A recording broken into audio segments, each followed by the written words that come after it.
Muy buenas noches, amados hermanos. Que el Señor les bendiga. Es un gozo para mí compartir con Joel, aunque sea por una noche, este tema que no sé cómo le ha servido a ustedes o no sé qué tan valioso ha sido, pero yo creo que es uno de los temas que la palabra de Dios una y otra vez apunta, señala como trascendental para la vida del cristiano.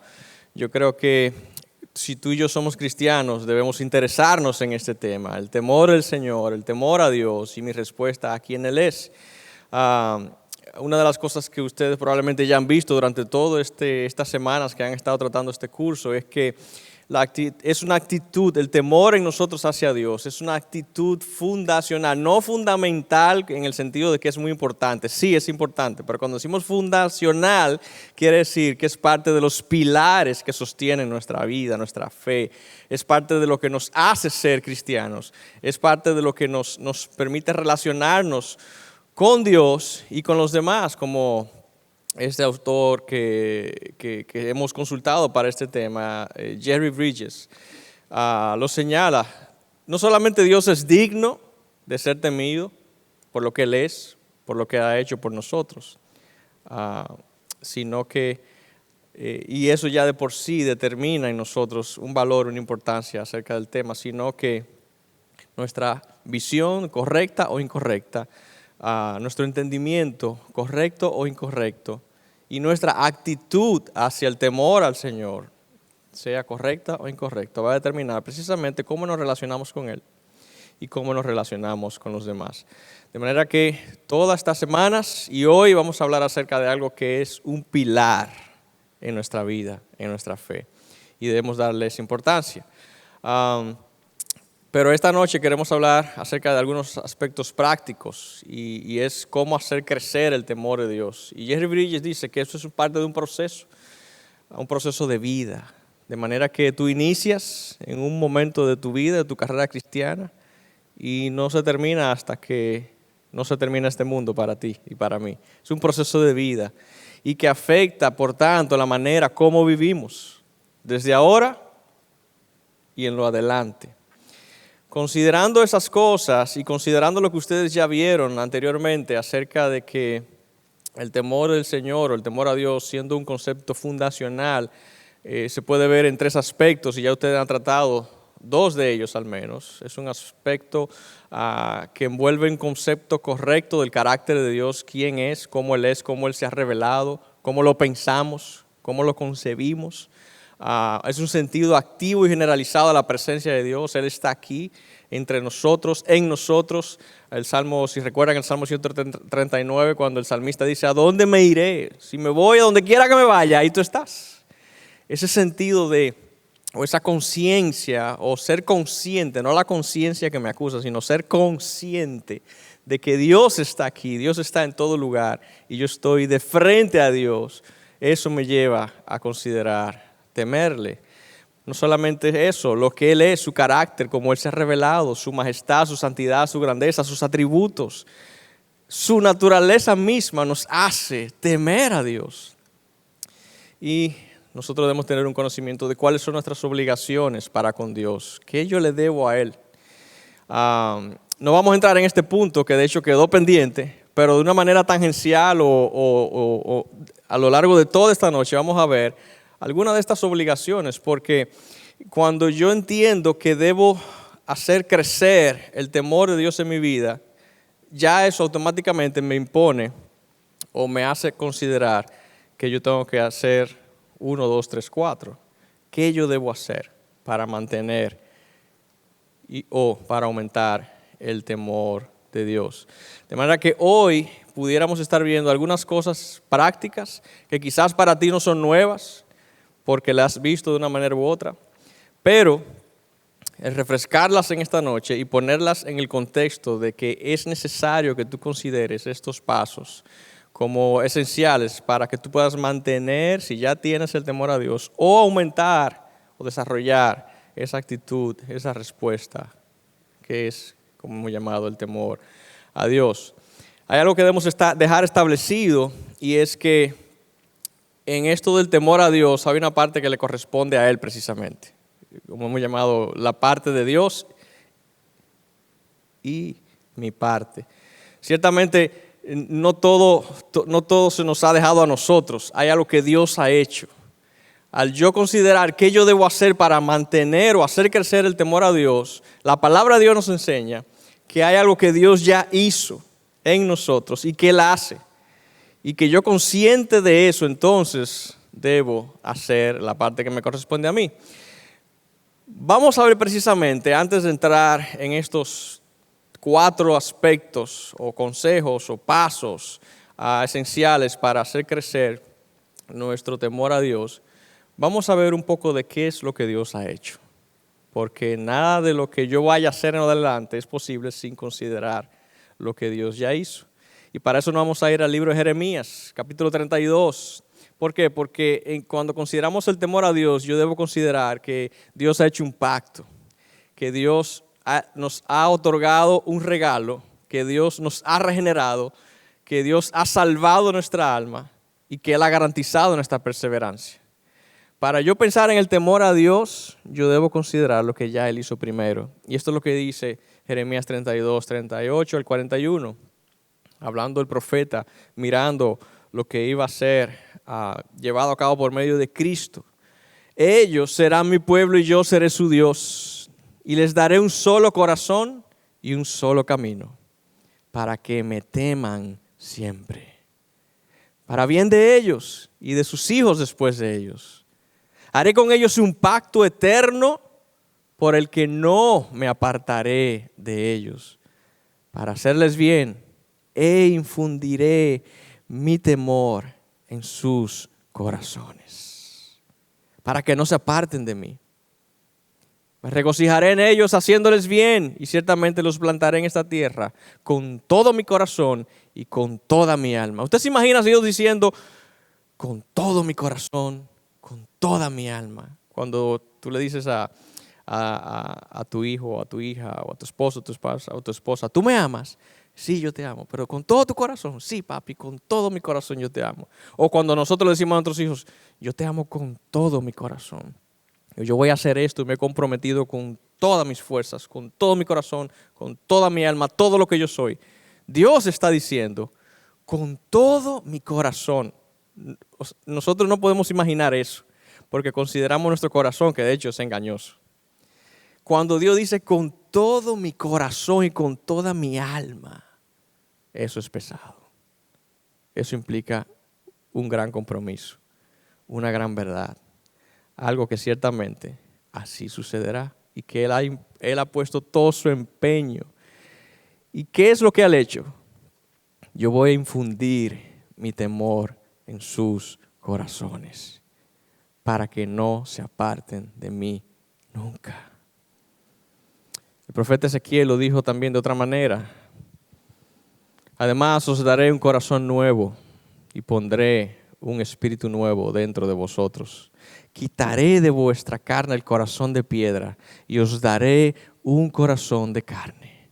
Pondré dentro de vosotros mi espíritu y haré que andéis en mis estatutos y que cumpláis cuidadosamente mis ordenanzas. Esto es lo que Dios ha hecho. Y hasta este punto tú pudieras estar diciendo, ok, pues entonces ¿cuál es mi parte? Porque si Dios lo hace todo, Dios es quien va a infundir el temor en mí, Dios es quien me va a dar un corazón de carne, Dios es quien va a poner su espíritu en mí, pues entonces ¿qué tengo yo que hacer? Ya Él puso su temor en mí. Sí, esa es la parte de Dios, pero hay una parte que me corresponde a mí también. Y yo quiero que veamos entonces algunos aspectos de cuál es mi parte y cuál es tu parte como cristiano. Pablo dice, así que amados míos, tal como siempre habéis obedecido, no solo en mi presencia, sino ahora mucho más en mi ausencia, ocupaos en vuestra salvación con temor y temblor. Ocupaos, ocupaos, ocupaos en vuestra salvación. No me correspondió a mí ganar la salvación, alcanzar la salvación, la recibí. Pablo te está diciendo, ocúpate en eso que ya Dios hizo y tú recibiste. Si el texto lo dejamos ahí, nosotros podemos decir, ok, pues entonces vamos a ver cómo yo me puedo ocupar para mantener esa salvación o para mantenerme agradando al Señor en obediencia. Pero el texto parece plantearnos un problema, o más que un problema, una disyuntiva o algo que pudiera llamarnos confusión, yo diría, y que debe ser resuelto y puesto en balance. Porque el texto nos dice, ciertamente, sí, ocupaos con temor y temblor. Pero entonces Pablo dice, porque Dios es quien obra en vosotros tanto el querer como el hacer para su beneplácito. Ajá, ¿y entonces? Entonces yo voy a aprender esta noche cómo yo voy a hacer crecer el temor de Dios en mí, o cómo lo voy a mantener. Y Pablo me dice que me ocupe en esas cosas. Pero tú me estás diciendo, por lo que dice la palabra de Dios, que ya Dios infundió ese temor en mí y que Él va a garantizar que yo nunca me voy a apartar de Él. Y ahora Pablo me está diciendo que es Dios quien produce en mí el querer y el hacer. Entonces, ¿qué yo tengo que hacer? Nada, esperar que Dios produzca el querer y el hacer.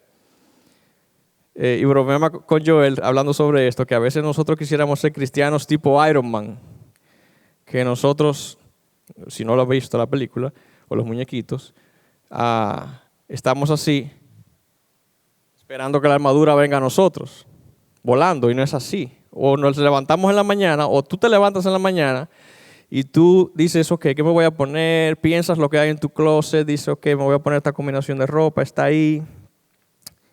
Ropa, venga a mí, ponte sola. No funciona así. No somos cristianos tipo Iron Man que hacemos y la armadura viene a nosotros. Sin embargo, Dios hizo algo que está ahí a nuestra disposición. Él está obrando, Él está operando, nos ha dado disciplinas, herramientas, medios de gracia para que nosotros podamos apropiarnos de esa promesa que ya Él hizo, que con todo su corazón y con toda su alma se ha empeñado en hacer cumplir, y que nosotros entonces, asumiendo lo que nos corresponde, podamos ocuparnos, sabiendo que Él pone ese querer como el hacer. Sí, pero todavía no me convences, tú pudieras estar diciendo. Yo tampoco quedé muy convencido hasta que encontré en este autor del libro The Forgotten Fear, Albert Martin, que es el libro que estamos usando de base para este curso, uno de ellos. Él resolvió esta situación de cómo podemos entender ese ocupaos versus Dios es quien pone el querer como el hacer.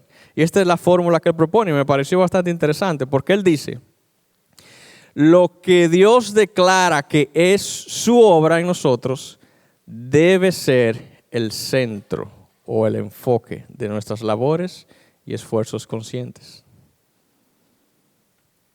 Dicho de otra manera, o al revés, en lo que yo me voy a ocupar, mis labores y ocupaciones espirituales deben ser aquellas que ya Dios declaró, en las cuales Él se ocupó o se ocupa y va a garantizar resultados. Lo que Dios declara que es su obra en nosotros debe ser el centro, el enfoque de nuestras labores y esfuerzos conscientes. Dicho de otra manera, debemos dedicarnos a lo que Dios se ha dedicado a hacer en nosotros. Y eso es lo que pasa, que muchas veces Dios está dedicado a hacer algo y nosotros estamos dedicados a hacer otra cosa. Y por eso decimos, es que yo no siento como que tengo ese deseo de querer o hacer. O a veces vemos como tan cuesta arriba ese mandato de ocupaos. Mi tarea es poner atención a esas cosas, cooperar con esas cosas que Dios está haciendo, procurarlas, orarlas, entre comillas, ¿verdad? Orar por esas cosas y promoverlas en mi vida y en la vida de otros. ¿Hasta qué? Hasta que podamos ser capaces nosotros mismos, no solamente los que están a nuestro alrededor, hasta que nosotros mismos podamos ser capaces de darnos cuenta que ciertamente Dios está obrando en nosotros. Y que los frutos, sus frutos, provean esa evidencia. Entonces, ¿cómo mantener o hacer crecer el temor de Dios? Si yo considero esta ecuación y esta manera de plantear la solución de cómo conviven la parte de Dios y mi parte, y sabiendo que Él de antemano ya lo que Él prometió lo va a cumplir y puso ahí todo su corazón y toda su alma. Entonces, vamos a ver algunos puntos, 4. Pudieran haber más, pero yo he querido resumirlo en 4 para que sea más sencillo de comprender. 4 pasos, 4 checks que debemos hacer en nuestra vida para nosotros revisarnos y evaluarnos si estamos viviendo en el temor del Señor, si lo estamos cultivando, si necesita ser aumentado o si definitivamente no hay temor de Dios en nosotros, cuyo caso sería de extremo cuidado, de urgencia, y pase por nuestras oficinas para una consejería pastoral, porque si no hay temor de Dios en nosotros, cuidado si tú no eres de aquellos que Dios dijo que con todo su corazón y con toda su alma Él va a infundir su temor. ¿Tú estás entendiendo que hay una parte de Dios que es mucho más pesada que la que me corresponde a mí, y que sin esa darse en mi vida, yo no puedo ser capaz de apropiarme o hacer uso de ese querer o hacer que Él ya proveyó? Es como la ropa en el closet, está ahí. Dios la proveyó, Él la confeccionó, la diseñó y la puso ahí, a solo algunos pasos de mi cama, para que yo me levante cada mañana, entre al closet y me ponga la ropa que ya Él proveyó. De eso queremos hablar en esta noche. Entonces, ¿cómo mantener el temor o hacer crecer el temor de Dios en mi vida? Precisamente eso. Número 1, tenemos que poner atención, dedicarnos a poner atención, interés, enfoque en la parte de Dios, lo que Dios hizo, lo que Dios está haciendo, lo que Él hace y lo que Él va a hacer. Y yo debo responder a eso que Dios está haciendo, que ya hizo. Esa es mi parte, responder a lo que Dios hizo, lo cual me lleva a tomar acciones. Considerando eso, entonces yo puedo volver al texto de Filipenses 2, 12 al 13 y ahora comprender un poco más y con mejor claridad cuando Pablo dice: ocúpate en vuestra salvación, la cual ya tú recibiste, con temor y temblor. Es algo que debes cuidar, que debes atesorar, que debes valorar, porque Dios puso ahí todo su corazón, toda su alma y todo su empeño. ¿Por qué? Porque es precisamente Dios quien obra en ti el querer como el hacer, para su beneplácito, para su gloria, para su alabanza. Pero en los textos que leímos también Dios dice, pero también para el bien de ellos, para tu bien, para mi bien. Porque ¿quién de nosotros no recibe bien estando en la familia de Dios? Fuera de ti no tengo ningún bien. Entonces no debería ser esto de procurar el temor de Dios algo como que me lleve, ya tú sabes, ahora yo tengo que procurar crecer en el temor del Señor y nada, por ni modo, yo tengo que, ok, está bien, porque imagínate, yo soy cristiano ahora. Hey, no es obligado. Si tú no quieres, no quieres. Pero si no quieres, entonces quizás Dios no ha infundido su temor en ti aún, en el mejor de los casos, y todavía estás a tiempo.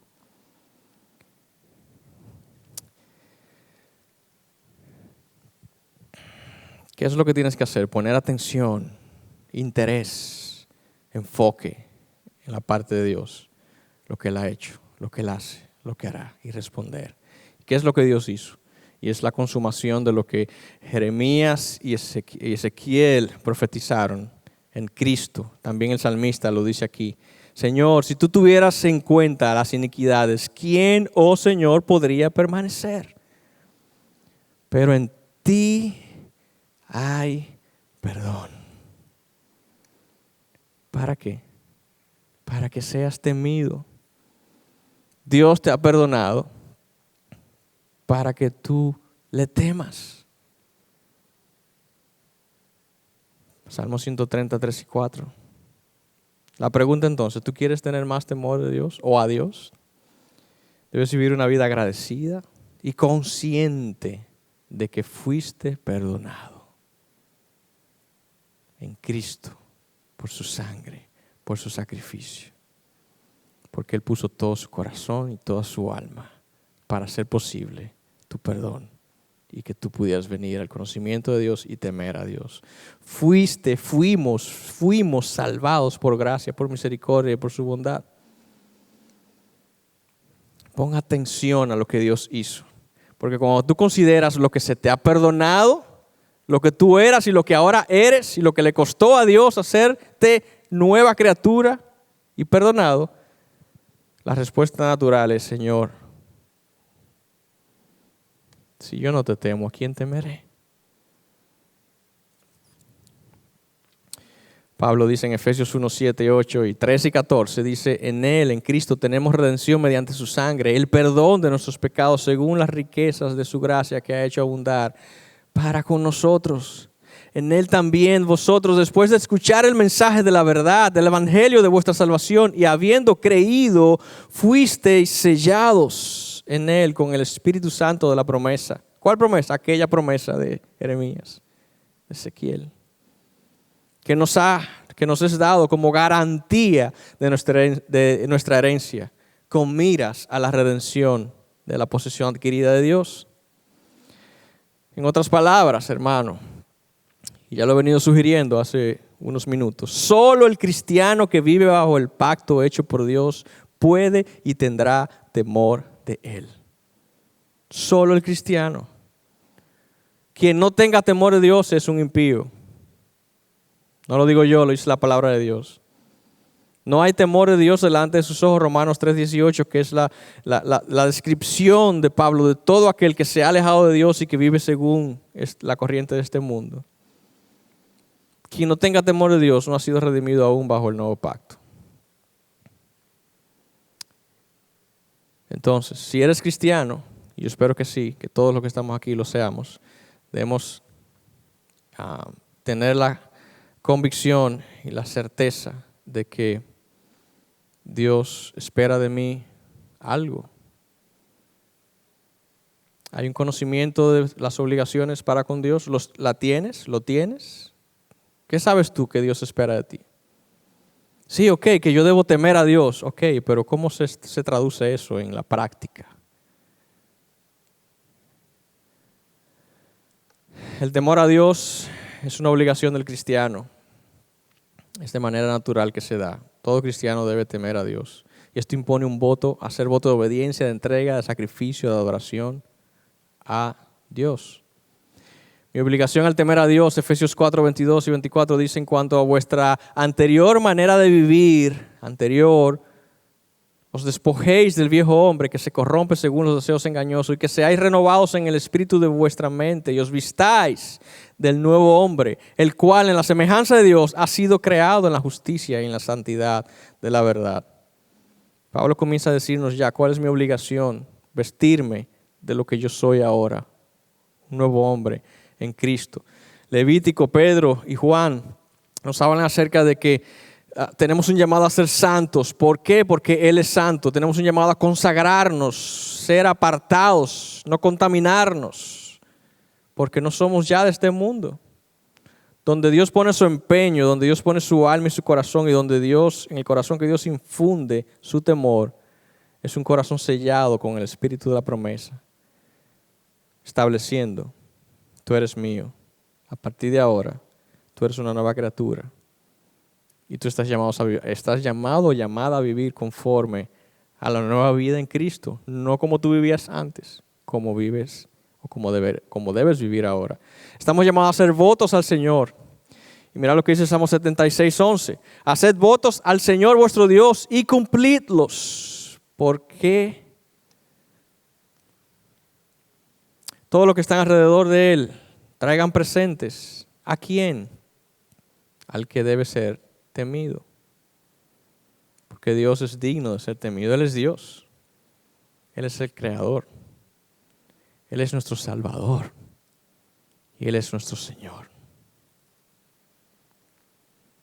Ahora, sabemos que en la vida cristiana hay altos y bajos. Sabemos que hay cristianos que no pudiéramos decir: él no es un nacido de nuevo, porque tiene una vida que no evidencia el fruto del Espíritu, o yo no veo como que hay mucha evidencia de que hay temor de Dios ahí. Bueno, a veces puede ser algo que para nosotros luce ser evidente o a veces no tanto. Solo Dios conoce el corazón y sabe en quiénes Él ha infundido su temor. Pero la palabra de Dios nos enseña que hay cristianos que vivimos todavía conforme a los deseos pasados, conforme a nuestra carne. Y la palabra de Dios nos enseña y nos revela que hay una lucha interna, un debate. Mientras estamos aquí, por eso Jerry Bridges dice que es un proceso de vida. Tú no dices, ok, ya a partir de hoy tengo un mayor conocimiento de Dios y el temor de Dios y ya llegué a donde tenía que llegar. No, porque si llegaste a donde tenía que llegar, entonces llegaste a la gloria, llegaste al cielo, y no es así, todavía estamos aquí. Pero Gálatas, Pablo hablando a los Gálatas nos dice que ciertamente reconoce, hay una lucha interna, y él dice, porque el deseo de la carne es contra el espíritu y el del espíritu es contra la carne. Y si tú lo piensas, tu carne siempre se va a oponer a procurar el temor de Dios, porque es contrario a la obra del espíritu. Y para que haya temor de Dios en nosotros, debe haber una obra activa del Espíritu produciendo ese fruto, porque es algo que viene dado por Dios. Pero se oponen el uno al otro, dice Pablo en Gálatas 5:17, de manera que no podéis hacer lo que deseáis. ¿Alguno de ustedes ha vivido eso en su vida, que no puede hacer? A veces dice, oye, yo deseo hacer tal cosa, pero no puedo. O yo soy el único aquí que reconoce valientemente. ¿Ah?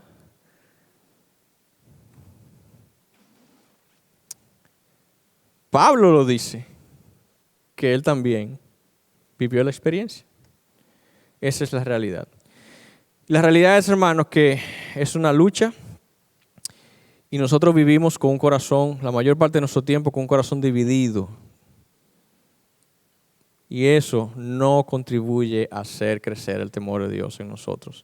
De la misma manera que nosotros queremos establecer algunos principios, consejos, pasos para cómo hacer crecer el temor de Dios en nuestra vida, debo decirte, hey, lo que va a hacer decrecer el temor de Dios en tu vida, hasta el punto de que a veces parece como que no existe, es tener un corazón dividido, satisfaciendo los deseos de la carne y satisfaciendo los domingos los deseos del espíritu. Y de lunes a sábado, lo de la carne. A veces el miércoles yo dejo un chin que el espíritu sobresalga y estamos aquí. Y aquí estamos. Pero cuando salgo de la iglesia, o el jueves, entonces lo deseo de la carne otra vez. Así no podemos avanzar, así no podemos crecer. ¿Qué hacemos entonces? Eso nos va a llevar al segundo paso. Y antes de entrar a ese segundo paso, David dice aquí, Señor, yo sé que yo tengo un corazón dividido. Él lo reconoció. ¿Y qué dice en el Salmo 86:11? Enséñame, oh Señor, tu camino. Andaré en tu verdad. Unifica mi corazón para que tema tu nombre. De la manera que podemos temer al Señor es con un corazón unificado. ¿Quién hace eso? El Señor. ¿Cómo lo hace? Por medio de medios, para la redundancia, de gracia. ¿Cuáles son? Hay uno que parece como tan obvio, y eso era. Lo sabemos desde que nos convertimos. Pero es donde la mayoría de nosotros tropezamos una y otra vez. ¿Cómo mantener o hacer crecer el temor del Señor? Unificando mi corazón. ¿Y qué yo necesito para unificar mi corazón? Aprender el camino del Señor y andar en su verdad. Pero dímelo de una manera más clara. Ok.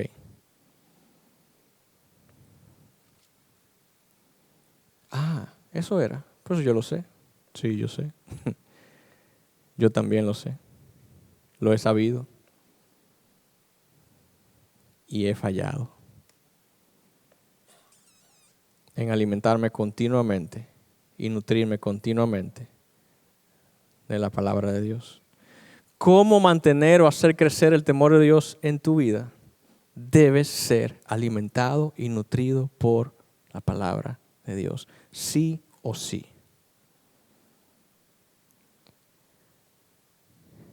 Cristo dijo, citando a Deuteronomio 8:3, cuando fue tentado de hecho por Satanás, no solo de pan vivirá el hombre, sino de toda palabra que sale de la boca de Dios.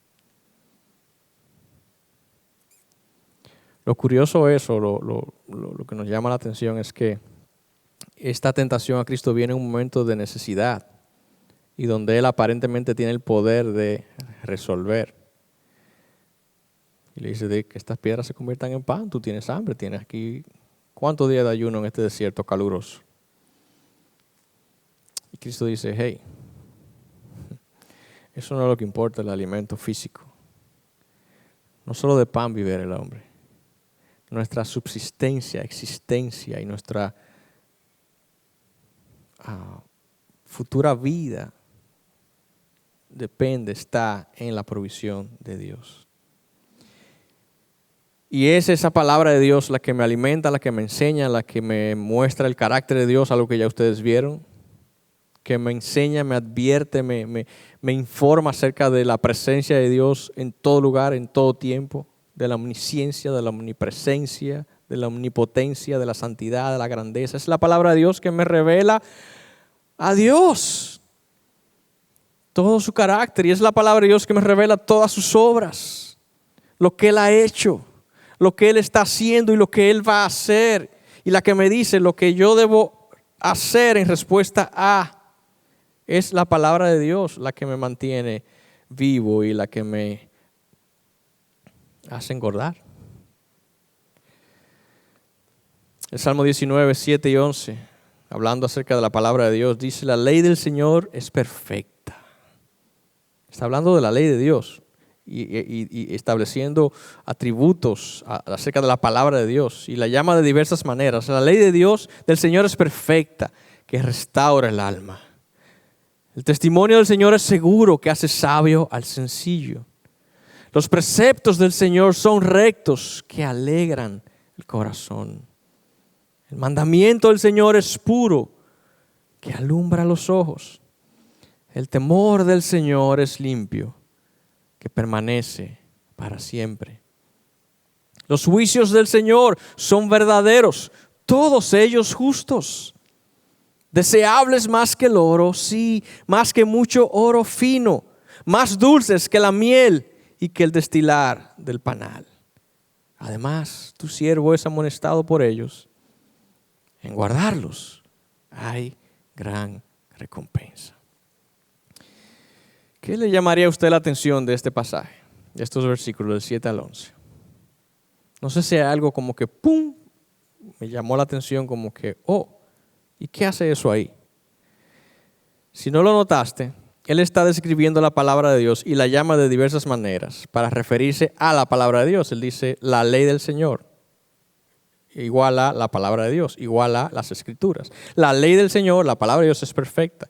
¿Y qué hace? Restaura el alma. El testimonio del Señor es otra manera como Él llama, es un sinónimo para Él llamar también la palabra de Dios.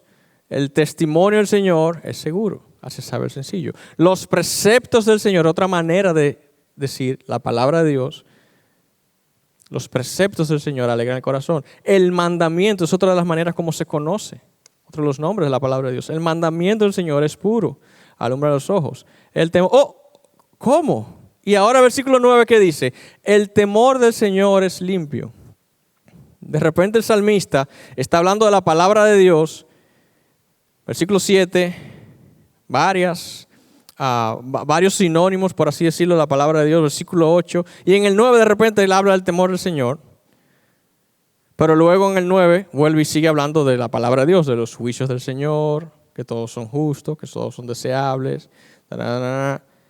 Yo no sé si tú te llamó la atención, pero a mí sí me llamó la atención. ¿Por qué él menciona aquí el temor del Señor?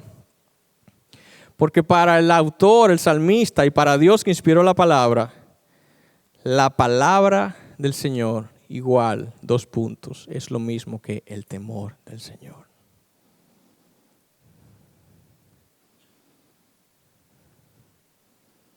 El Salmo 19:9 te está diciendo que así como la ley del Señor es igual a la palabra, así como el testimonio del Señor es igual a la palabra, así como los preceptos del Señor es igual a la palabra, así como el mandamiento del Señor es igual a la palabra, así como los juicios del Señor son verdaderos, es igual a la palabra, así mismo el temor del Señor es igual a la palabra.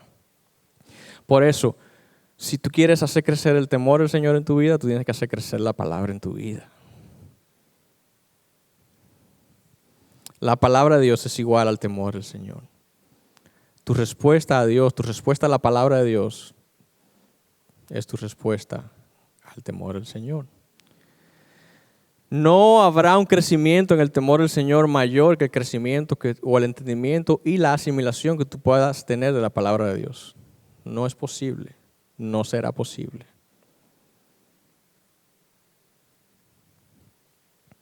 Y también aquí hay una relación directamente proporcional.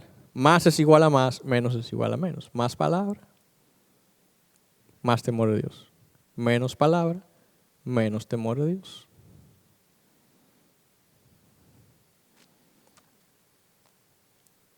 Ok, necesito alimentarme y nutrirme de las Escrituras. Necesito más de la palabra de Dios para adquirir o hacer crecer el temor de Dios en mi vida. Amén. ¿Qué debo hacer entonces? ¿Cómo yo me puedo alimentar? ¿Cómo me puedo nutrir? Bueno, también es muy sencillo, es muy fácil. Lo sabemos. Pero es importante que lo recordemos. ¿Por qué?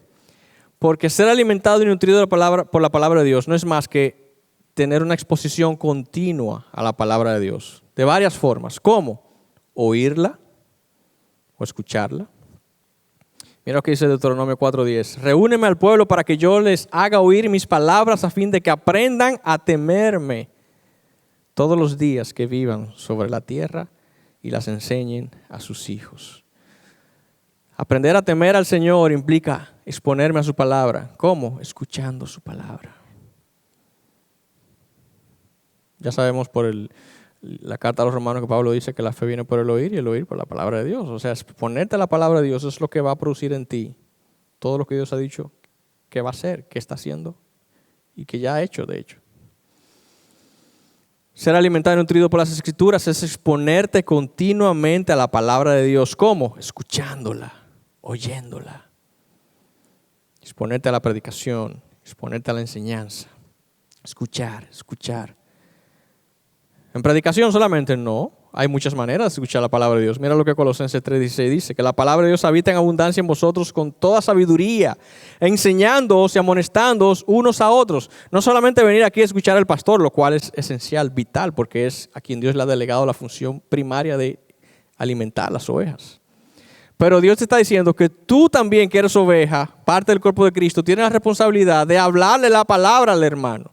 Y el hermano tiene que escuchar la palabra, no solamente del pastor, sino del que está a mi lado, que me amoneste, que me enseñe. Nosotros tenemos la responsabilidad de hablarnos, enseñándonos, amonestándonos y cantando la palabra.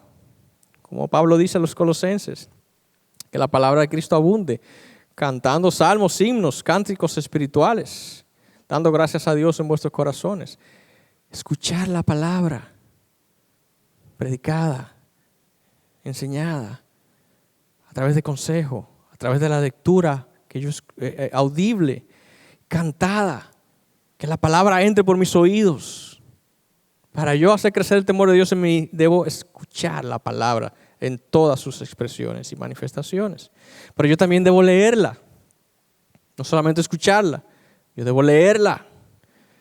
Mira lo que Dios dice en Deuteronomio 17:18, y sucederá que cuando hablando del rey, cuando el rey se siente sobre el trono de su reino, escribirá para sí una copia de esta ley en un libro y en presencia de los sacerdotes levitas. La tendrá consigo y la leerá todos los días de su vida para que aprenda a temer al Señor su Dios, observando cuidadosamente todas las palabras de esta ley y estos estatutos.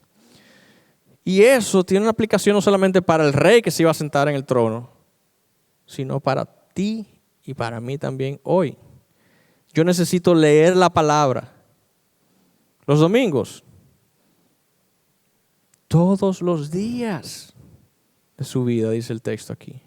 ¿Para qué? Para que aprenda a temer al Señor. Si yo no leo la Biblia, no voy a crecer en el temor del Señor. Si no la escucho, tampoco. Eso es parte de mi nutrición y mi alimentación. Pero yo debo también valorarla, yo debo atesorarla, como el autor de Proverbios dice: hijo mío, si recibes mis palabras y atesoras mis mandamientos dentro de ti, si tú las recibes y tú las atesoras, Da oído a la sabiduría, inclina tu corazón al entendimiento. Porque si clamas a la inteligencia y alza tu voz al entendimiento, si la buscas como a plata y la procuras como a tesoros escondidos, entonces entenderás el temor del Señor y descubrirás el conocimiento de Dios. No solamente que yo la escuche y que yo la lea, es qué valor yo le doy a lo que escucho y a lo que yo leo. ¿Y qué yo hago para procurarlo, para buscarlo, para hacerlo algo importante, valioso en mi vida? Lo que este texto me está diciendo, que no solamente basta con escucharla y leerla. Yo debo dar un paso más. Yo debo atesorarla. Y solo así, entonces entenderás el temor del Señor y descubrirás el conocimiento de Dios. Pero yo también debo comprender para qué Dios me dejó su palabra. Yo debo oírla, leerla, atesorarla y comprender su función en mi vida y la necesidad mía de por qué tiene que ser todos los días. Y una aplicación de lo que ya leímos, y Pablo lo trae a 2 Timoteo 3:16 y 17, dice: toda escritura es inspirada por Dios y útil para enseñar, para reprender, para corregir, para instruir en justicia, a fin de que... ¿Cuál es el propósito? A fin de que el hombre de Dios sea perfecto, equipado para toda buena obra. Y aquí hacemos la salvedad de que perfecto no significa sin defecto. Perfecto en el original aquí significa maduro, completo, un hombre acabado, terminado, maduro. La palabra de Dios es la que te hace madurar. La palabra de Dios es la que te hace madurar en el temor del Señor y en tu caminar de fe. Pero si lo dejamos hasta ahí, todavía estamos mejor, vamos bien, pero nos podemos quedar cortos todavía, porque necesitamos dar un paso más en mi alimentación de la palabra de Dios. Yo necesito oírla, escucharla, atesorarla, entender su propósito en mi vida o comprender su utilidad. Pero yo necesito entonces estudiarla, escudriñarla. Yo necesito profundizar. Mira lo que Hebreos 5, 11, 14 dice. Acerca de esto tenemos mucho que decir. Y el autor viene hablando de algunas cosas que para muchos dicen: oye, yo no entiendo esto. Estos son conceptos teológicos y cosas como que tan complicadas. Y el autor le dice: mira, acerca de esto nosotros tenemos mucho que decir. Y es difícil de explicar. Él lo reconoce. Puesto que os habéis hecho tardos para oír. Pues, aunque ya deberíais ser maestros, otra vez tenéis necesidad de que alguien os enseñe los principios elementales de los oráculos de Dios. Y habéis llegado a tener necesidad de leche y no de alimento sólido. Porque todo el que toma solo leche no está acostumbrado a la palabra de justicia, porque es niño. Pero alimento sólido es para los adultos, los cuales para la práctica tienen los sentidos ejercitados para discernir el bien y el mal. Si yo voy a andar en el temor del Señor, yo necesito profundizar en el conocimiento de la palabra de Dios, porque entonces no voy a tener mis sentidos ejercitados para discernir entre el bien y el mal. Voy a pecar, voy a deshonrar a Dios, no voy a actuar conforme al fruto del Espíritu. Pero muchas veces estamos solamente ahí con la leche. Que Cristo fue a la cruz, que murió por mis pecados, y eso es necesario, eso es vital. ¿Por qué? Porque nosotros, Pedro dice: desead como niños recién nacidos la leche pura de la palabra, para que por ella crezcáis para salvación. Esa leche pura es la que somos niños, hemos nacido de nuevo. Conocemos ahora que ahora vivimos y conocemos un Redentor y un Señor, conocemos un Salvador. Hemos probado la benignidad de Dios en Cristo. Pero la Biblia no se circunscribe solamente a los 4 evangelios, ni a la obra de Cristo pura y simplemente su vida, su sufrimiento, su muerte, su resurrección y ya. Desde el Génesis está apuntando a un plan de Dios y está Dios revelando su carácter y todo lo que Él entiende que nosotros como hombres y mujeres necesitamos para relacionarnos con Él y tener temor del Señor. Entonces, ¿estamos nosotros conformes con la leche o queremos un poco más de profundidad?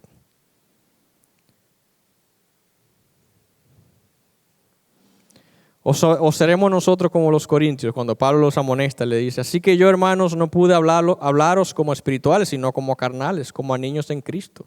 Os di a beber leche, no alimento sólido, porque todavía no podíais recibirlo. En verdad, ni aún ahora podéis, porque todavía sois carnales. Entonces, hey, tú necesitas profundizar en el conocimiento de la palabra de Dios. Porque ¿cuál es la meta? Lo que Pablo le dice a Timoteo. Timoteo 2:15. Procura con diligencia presentarte a Dios como obrero aprobado, a Dios aprobado como obrero que no tiene de qué avergonzarse, que maneja con precisión la palabra de verdad. Solo así tú puedes tener los sentidos ejercitados, como el autor de Hebreos decía, cuando tú puedes llegar a manejar con precisión la palabra de Dios.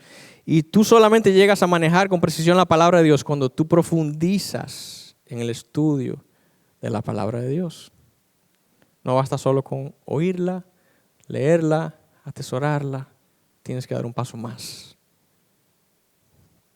Profundizar en ella.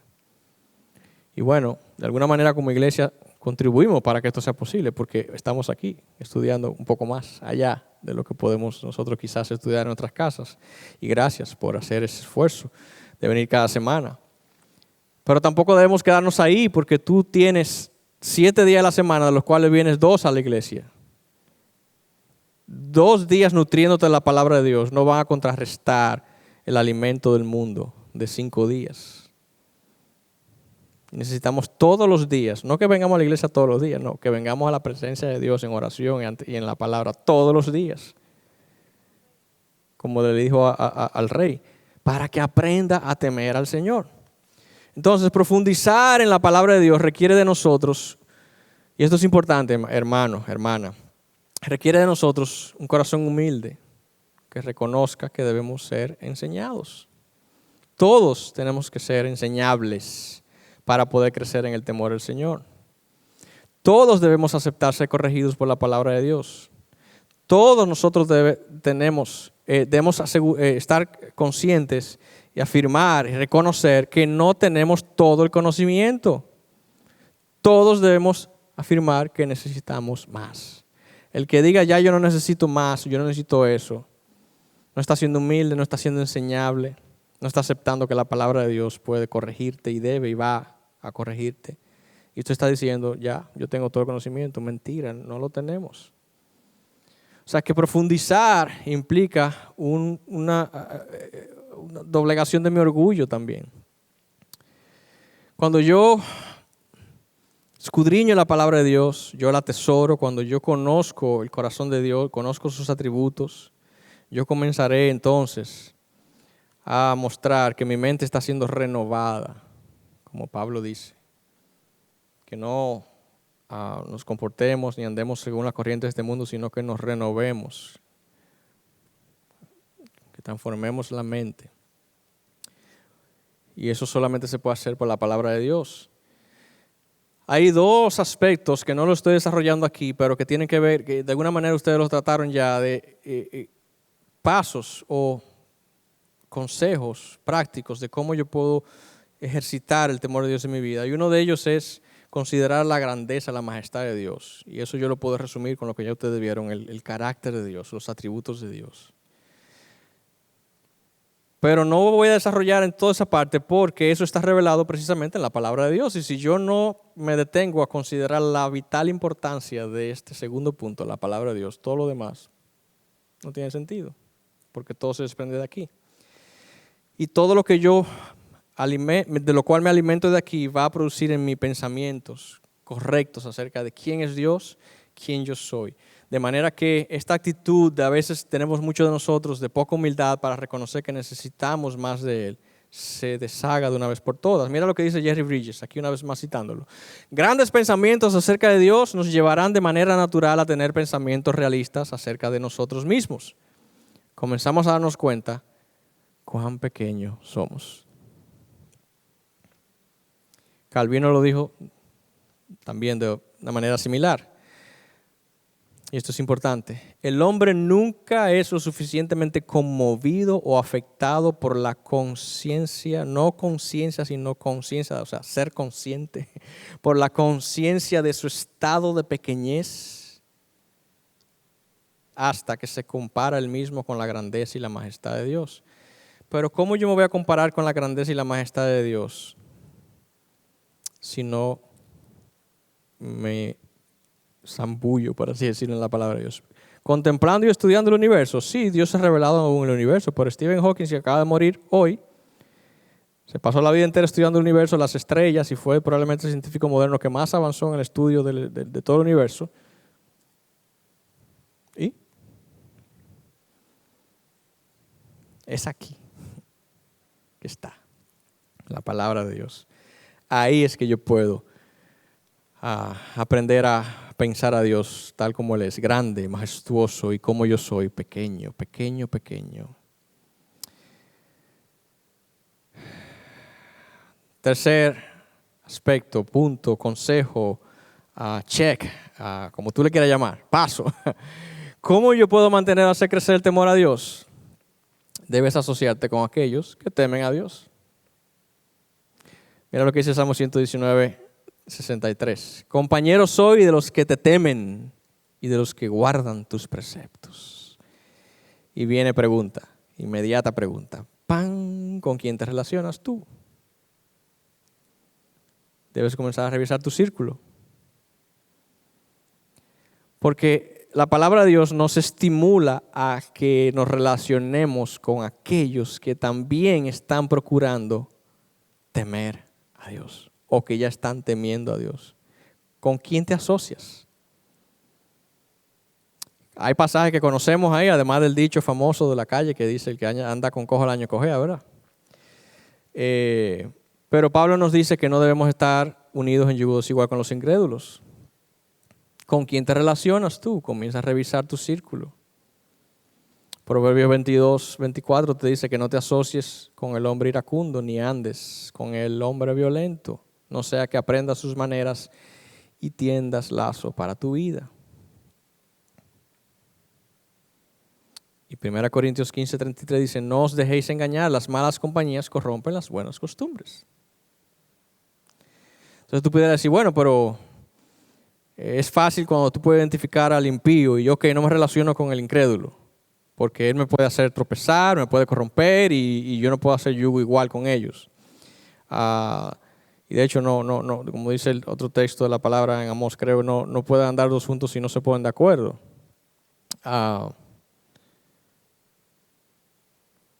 Pero aún en la iglesia o en el círculo de la iglesia, entre comillas, ¿verdad? También nosotros debemos revisar nuestro círculo.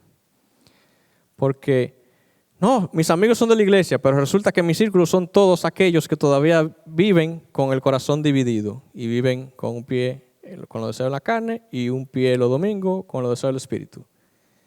Y esas personas con las que yo me relaciono están así, bailando en la danza que me hace cada vez más chiquito y me hace alejarme más del temor de Dios.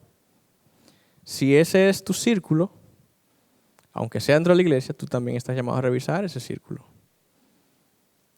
Ay, pastor, pero usted me está diciendo que me separe de ellos. No. Yo te estoy diciendo que la palabra de Dios te estimula que seas compañero de los que temen al Señor. Y si tus amigos de la iglesia no están mostrando una vida de temor al Señor, entonces recibe la amonestación para ti y con la misma Biblia que te amonestaron, ve y amonéstalo a ellos también. Porque eso es lo que Pablo le dijo: amonestándoos y enseñándoos unos a otros. Efesios 4, 15 y el 16 dice que nosotros estamos llamados a crecer en todos los aspectos en aquel que es la cabeza, es decir, Cristo. ¿Por qué? Porque nosotros somos su cuerpo, somos la iglesia. El asociarte con aquellos que temen al Señor es sinónimo de ser parte del cuerpo de Cristo, ser parte de la iglesia. Aunque, como ya dije, aún la iglesia necesita ser reformada, restaurada, sanada, y en eso estamos. Y nosotros somos parte de esos que necesitan continuamente estar limpiándonos para llegar a la estatura de Cristo. Pero mira lo que dice Efesios 4:15. Dice, crezcamos en todos los aspectos en aquel que es la cabeza, es decir, Cristo, de quien todo el cuerpo, estando bien ajustado y unido por la cohesión que las coyunturas proveen, conforme al funcionamiento adecuado de cada miembro, produce el crecimiento del cuerpo para su propia edificación en amor. Yo quiero crecer en el conocimiento del Señor, yo quiero crecer en el temor del Señor. Sé parte activa de la iglesia y relaciónate con aquellos que temen al Señor, porque si tú eres cuerpo y si ese cuerpo está bien ajustado, ese cuerpo va a crecer de manera natural, porque Cristo es la cabeza y Cristo lo va a hacer crecer. Entonces, la pregunta próxima es, si este tercer punto se está dando en mi vida, ¿estoy yo congregando o no me estoy congregando? Bueno, ustedes se están congregando, están aquí. Pero ¿es solamente venir y ocupar un asiento físico o es también implica dar un paso más de integrarme y ser parte de una vida en comunidad? Hebreos 10, 23, 25 dice, mantengamos firme la profesión de nuestra esperanza sin vacilar, porque fiel es el que la prometió. Y consideremos cómo estimularnos unos a otros al amor a las buenas obras, no dejando de congregarnos como algunos tienen por costumbre, sino exhortándonos unos a otros, y mucho más al ver que el día se acerca. Es el propósito de Dios que nosotros vivamos en comunidad, no somos llaneros solitarios. No vamos a crecer en el temor del Señor. Aún se dieran todos los pasos anteriores, sí, es verdad, hay un grado de crecimiento en mí que se va a producir. Porque si yo me expongo a la palabra de Dios, si yo me expongo al conocimiento de ella, yo voy a crecer. Pero es la misma palabra de Dios que me dice que yo tengo que ser parte de un cuerpo. Por lo tanto, exponerme a la palabra de Dios y someterme a su autoridad implica que yo voy a congregarme, yo voy a ser parte también de la vida de comunidad, de iglesia, porque en este tiempo ese es el propósito de Dios. Él estableció su iglesia. ¿Cómo yo voy a crecer en el temor del Señor?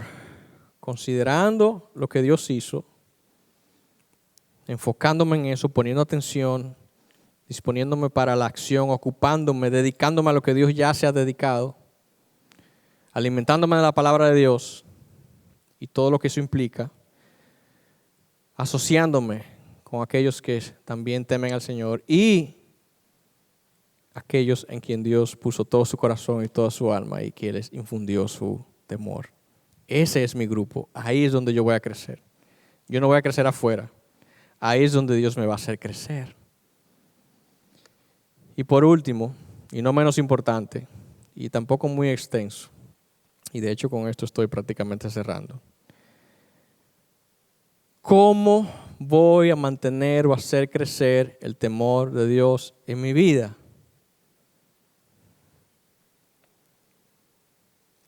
Ferviente oración.